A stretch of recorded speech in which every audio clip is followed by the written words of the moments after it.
Alright. Meron akong 2 pirasong mangga dito.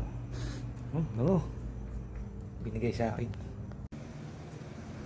So ito yung alamang natin. Niluto natin to gamit yung maraming lasuna. Ito yung 2 mangga natin. Ginawa natin 4.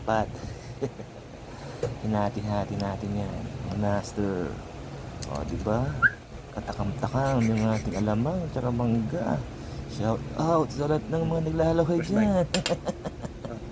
Wala kayong mangga, ako meron. Ayaw mo ba? Perfect. Pati balat, sinama na. Crunchy.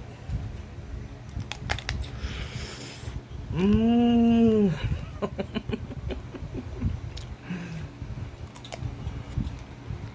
sarap ba?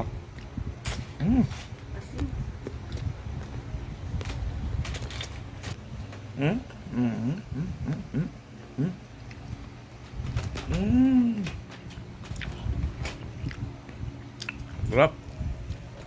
Ang lutong.